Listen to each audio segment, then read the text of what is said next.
안녕하십니까, 법원아빠의 김경수 변호사입니다. 이거 제가 어제 이제 아는 지인분한테 전화가 와서 상담을 했던 내용이에요. 잘 들어봐요, 우리 후배님. 우리 후배님이 여자친구랑 동거를 하고 있어. 동거하면서 그 집에 같이 동거하니까 각자의 짐들이 같이 있겠죠. 뭐 내 옷도 이제 있을 거고.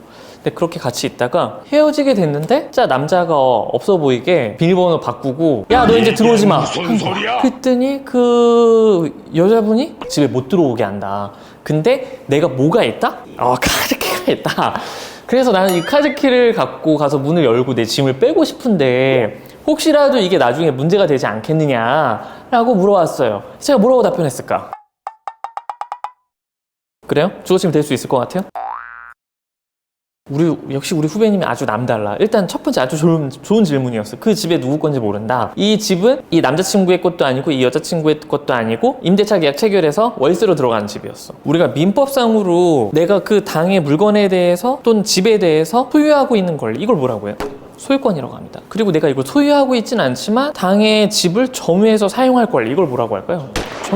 점유권이라고 하는 거는 여러분, 꼭 내가 임대차 계약을 뭐 돈을 내고 체결해야지만 점유권이 인정되는 게 아니라 무상 점유권도 인정될 수 있어요. 단순히 뭐 이 점유권은 내가 돈을 냈느냐 돈을 내지 않았느냐라고 갈리는 게 아니라 실제 그거를 점유하고 있느냐 점유하고 있지 않느냐로 결정이 되는 거거든요. 근데 잘 봐요. 제가 이분한테 주거침입 문제로 상대방이 고소할 가능성을 배제하기는 어렵다라고 하지만 결과적으로는 크게 문제가 없을 거다라고 답변을 드렸어요. 그 이유는 왜냐면 이분이 그 집에 지금까지 뭐 했었어? 같이? 동거를 하면서 점유를 하고 있었잖아요. 같이 점유하고 있었는데 일방이 그냥 일방적으로 비밀번호 바꿔버린 거란 말이에요. 그랬을 때에는 만약에 이 들어가는 행위 자체가 다툼의 여지는 있지만 구속요건 해당성이 인정돼서 주거침입이 인정될 가능성이 있다 하더라도 위법성이 조각될 거예요, 여러분. 구속요건 해당성 자체도 제가 볼 땐 다툼의 여지가 있어 보여요. 근데 가사 이 부분을 통과한다 하더라도 이 기존에 여기서 계속 점유하면서 내 물건이 있는 입장에서는 물건을 어쨌든 거기 두고 있는 거잖아. 그걸 갖고 와야 되잖아요. 근데 이 사람이 들어가서 다른 사람의 물건을 가져오려고, 훔쳐가려고, 절취하려고 들어간 게 아니라 내가 그 공간을 이용하면서 내가 사용하던 물건을 뭐하러?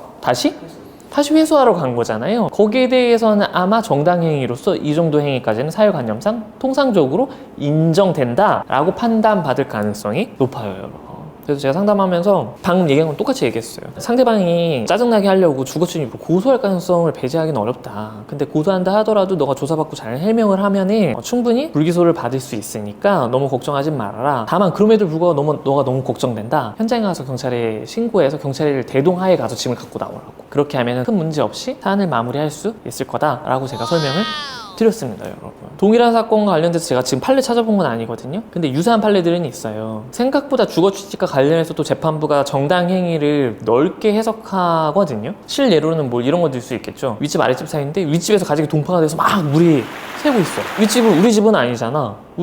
근데 그게 물이 계속 새면서 그 피해가 확대되고 있어서 누군가 그걸 막아야 되는 상황이야. 이때 이 사람이 위에 집 따고 들어갔어. 이거 주거침입이 될까? 이건 역시 구속요건적으로는 주거침입이 될 수 있는데 정당한 행위로서 위법성이 부각될 가능성이 높아요. 그리고 그렇게 판단한 판례들이 있습니다. 제가 그 상담을 했는데 어젠가 그젠가 또 기사 보니까 그런 이건 주거침입은 아닌데 제가 볼 땐 주거침입도 문제될 수 있는 사례거든요. 예를 들면은 이런 기사가 떴어요. 우리 집이 아닌데 내가 가서 우리 집이라고 하면서 이 열쇠 따주는 사람을 불러서 열쇠를 딴 거야. 지난달 17일 부산에서 한 여성의 집에 열쇠공을 불러 도어락을 교체해달라고 한 40대 남성이 주거침입과 재물손괴 혐의가 적용돼 검찰에 송치됐습니다. 그렇게 했을 때 이 문을 따준 기술자분 있잖아요. 이 기술자분한테 문제를 제기할 수 있느냐. 그러니까 불렀는데 이건 너무한 거 아니냐고. 저기는 모를 거 아니에요. 그 집이 이 사람 집인지 아닌지, 이 사람이 들어갈 수 있는 권리가 있는지 아닌지 명확하게 확인하지 않은 것도 실수인 거 아니에요? 과실이 있는 거 아니에요? 과실 책임을 물어야 되는 거 아니에요? 그런 게 약간 사회적 통념상 그런 거를 보면은 열쇠 하시는 분한테는 크게 문제를 못할 것 같아요. 실질적으로 그런 일이 있었다 하더라도 이부 기술자분한테 문제 제기를 하기는 어렵습니다, 여러분. 형사법은 대부분 여러분 기본적으로 과실범을 처벌한다는 별도의 규정이 있는 게 아닌 이상이야 고의범만을 처벌해요. 근데 뭐 주거침입이라든지 재물손괴라든지 이런 범죄들은 과실범을 처벌하는 규정이 없습니다. 고의범만 처벌해. 그래서 실제 이 열쇠를 따주러 오신 이 전문가분, 이 기술자분한테 뭐 그걸 명확하게 확인하지 않은 과실이 있다 하더라도 그것만으로 이분을 처벌할 수 없어요. 이 문을 따러, 우리 집도 아닌데 문을 따러 온 이 사람은 문제가 될 수 있겠죠. 주거침입도 문제될 수 있고 그리고 재물손괴도 문제가 될 수 있고. 하지만 직접 문을 연 열쇠공은 수사선상에 오르지 않았는데요. 이는 형법상 과실은 예외적인 경우에만 처벌하게 되는데 재물손괴는 예외 사유에 포함되지 않기 때문입니다. 열쇠공이 고의를 가지고 문을 열었다고 보지 않는 것입니다. 그리고 주거침입하면 항상 나오는 얘기가 있어. 그 집에 꼭 들어가야지만 이게 주거침입이에요? 네, 아닙니다, 여러분. 주거침입은 그 집에 꼭 들어가야지만 주거침입이 아니라 안 좋은 목적, 그 사람을 뭔가 해야 할 목적, 내가 거기 가서 뭔가 할 것이야 할 그런 목적을 가지고 상대방이 원치 않는 그런 목적을 가지고 아파트 집 안이 아니라 엘리베이터만 타도 처벌받을 수 있습니다. 주거침입으로. 네, 그렇게 그걸 처벌하는 우리의 판례가 있습니다, 여러분. 오늘은 이걸로 뭐 마무리를 해야 되나?